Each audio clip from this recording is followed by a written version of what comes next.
welcome Pant Prabhuji by chanting, loudly chanting Hare Krishna, Krishna Krishna, Hare Hare, Hare Ram, Ram Ram, Hare Hare। Varun Pant प्रभु जी, आपका स्वागत है आज के Japa talk में। Hare Krishna. Thank you so much Jyotirmayi Mata ji. Hare Krishna. तो very happy Ekadashi to all, और गोविंद घोष जी का happiness day भी है। Very good day today. So आज मैं लेना चाहूंगा जपा टॉक चैतन्य चरितामृत मध्य लीला चौथा चैप्टर है। तो एक वीडियो मैंने सुना था ऑनलाइन, उसी से है। तो एक बार चैतन्य महाप्रभु जो जो है वहां गए, रेमुना में एक गोपीनाथ टेम्पल है, वहां गए। तो जब उन्होंने प्रणाम किया डीटी को, तो एक डीटी का मुकुट उनके सर पे गिर गया। तो चैतन्य महाप्रभु के जो डिवोटीज थे, उनको पूरे ग्रुप के साथ चल रहे थे, वो बड़े खुश हुए देख के। तो चैतन्य महाप्रभु भी बड़े खुश हुए, और उन्होंने बताया कि ये जो गोपीनाथ डीटी है ना, ये माधवेंद्र पुरी की है। तो चैतन्य महाप्रभु के गुरु हुए ईश्वरपुरी, ईश्वरपुरी के गुरु थे माधवेंद्र पुरी। तो तो माधवेंद्र पुरी के बारे में फिर उन्होंने कहा कि इनकी विलक्षण कथा है, तो ये कथा मैं बताता हूँ आपको। तो फिर क्या हुआ कि उन्होंने बताया, एक बार माधवेंद्र पुरी गोवर्धन परिक्रमा कर रहे थे। गोवर्धन परिक्रमा, तो गोवर्धन और कृष्ण अभिन्न है। तो वहां पे माधवेंद्र पुरी बहुत जोर जोर से जपा कर रहे थे, हरे कृष्णा कृष्ण कृष्ण हरे हरे, हरे राम राम राम हरे हरे। तो कभी वो उठते, कभी बैठ जाते, उनको पता भी नहीं लग रहा था कि दिन है कि रात है। तो जब उनको फिर इस तरह से वो मूर्छित सी अवस्था में आए और नींद में थे वो, तभी एक बालक आया। तो मैं आपको थोड़ा सा पिक्चर दिखाता हूँ। Picture is more than worth is more more than thousand words. तो इस तरह से उनको एक काउहर्ड बॉय आया, उसने क्या कहते हैं, उनको एक मटके में दूध पिलाया। तो माधवेंद्र पुरी बड़े खुश हुए। तो उससे उनकी सारी थकान जाती रही, जितने भी उनकी सफर की थकान थी।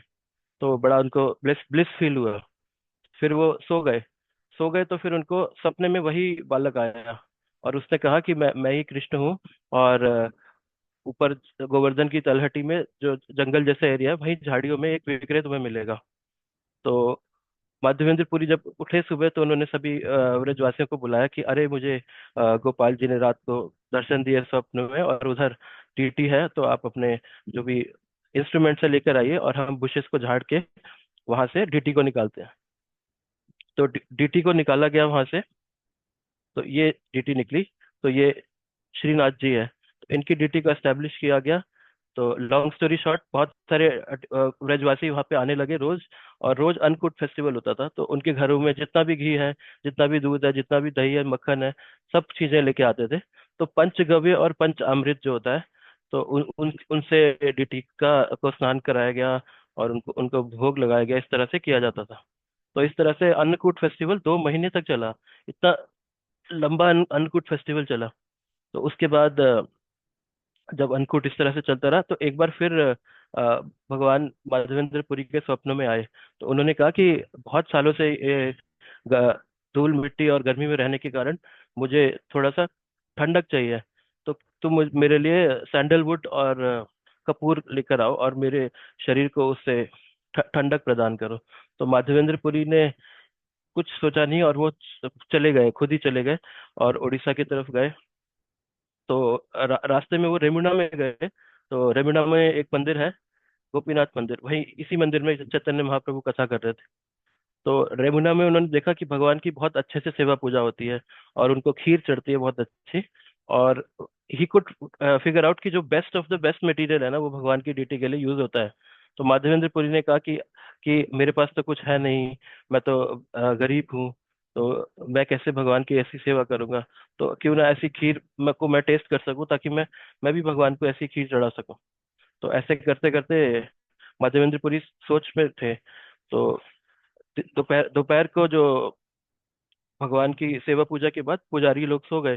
पुजारी के स्वप्न में माधवेंद्र पुरी के बारे में भगवान ने बोला। तो उन्होंने कहा कि देखो, तुम खीर के सारे कटोरे जो रखते हो, उसमें से एक कटोरा मैंने छुपा के रखा है, वो तुम्हें पता नहीं लगा होगा, क्योंकि वो मैंने छुपाया माधवेंद्र पुरी के लिए। तो पुजारी भी हतप्रभ, वो जाके उसने ऑल्टर में देखा, जाके देखा, तो अरे यहाँ तो एक खीर का कटोरा पड़ा हुआ है। तो पुजारी ने क्या कहा कि फिर अनाउंसमेंट करा कि कौन है माधवेंद्र पुरी, माधवेंद्र पुरी इधर आइए, तो आपके लिए भगवान ने खीर का कटोरा छोड़ा है। तो तो माधवेंद्र पुरी को वो खीर का कटोरा मिला, माधवेंद्र पुरी ने उसको खाया पाया, और वो बड़े खुश हुए। और फिर जो खीर का जो कटोरा था, जो मिट्टी का बर्तन था, वो उन्होंने अपने पास रखा, और वो रोज उसमें से एक टुकड़ा तोड़ के उसको पाते थे। तो इतना उनका भक्ति भाव था। तो इस तरह से फिर उसके बाद ये डीटी जो है खीर चोर गोपीनाथ कहलाए। बहुत अच्छी कथा थी ये। उसके बाद फिर माधवेंद्रपुरी उड़ीसा की तरफ गए, पुरी की तरफ। उड़ीसा में तो रघुनाथ है ही। पुरी पुरी गए, जगन्नाथपुरी, तो वहां पे ये खबर पहुंच चुकी थी कि भाई खीर खीर चोर गोपीनाथ है और माधवेंद्रपुरी है। तो माधवेंद्रपुरी बहुत फेमस हो गए थे वहां पे। तो उनको इस इन सब से मतलब नहीं था, उनको चाहिए था चंदन और कपूर। तो उस टाइम क्या था, हर तरफ मुस्लिम राज्य था। तो आने जाने में प्रॉब्लम होती, तो जो वहाँ पे राजा था, वो भगवान का भक्त था। उसने प्रॉपर डॉक्यूमेंटेशन कराई, प्रॉपर पेपर्स दिए, और सैंडलवुड कैसे इधर से उधर जाएगा दूसरे शहर में, उसके लिए प्रॉपर डॉक्यूमेंटेशन उनको दिया। माधवेंद्रपुरी इस तरह से चंदन और कपूर लेके चले वहां से। फिर रास्ते में रेमुना में फिर से यही गोपीनाथ टेम्पल पड़ा। तो फिर रात को माधवेंद्रपुरी के स्वप्न में फिर भगवान आए। कहते हैं, अरे तुम अब गोवर्धन तक कैसे जाओगे इतनी दूर, रास्ते में बहुत सारे मुस्लिम किंग्स हैं। तुम ऐसा करो, यहीं पे गोपीनाथ मंदिर में ही तुम कपूर और जो चंदन है उसका लेप मुझे लगाओ, और क्या कहते हैं, मैं उसी से शांत हो जाऊंगा, क्योंकि ये गोपीनाथ और मैं जो श्रीनाथ हूँ, हम दोनों अभिन्न हैं। तो इस तरह से माधवेंद्रपुरी ने दो ब्राह्मण जो उनके साथ चल रहे थे, उनको एलोकेट किया कि भाई आप चंदन लगाइए, और डीटी डीटी को चंदन लगाइए। तो इस तरह से ये माधवेंद्रपुरी की कथा थी। तो, तो इस तरह से ये जो श्रीनाथ जी का मंदिर है, ये अब श्रीनाथ द्वारा में है, जो राजस्थान में है। वहाँ पे ये डिटीज है। तो इनकी ये कथा थी। हरे कृष्णा।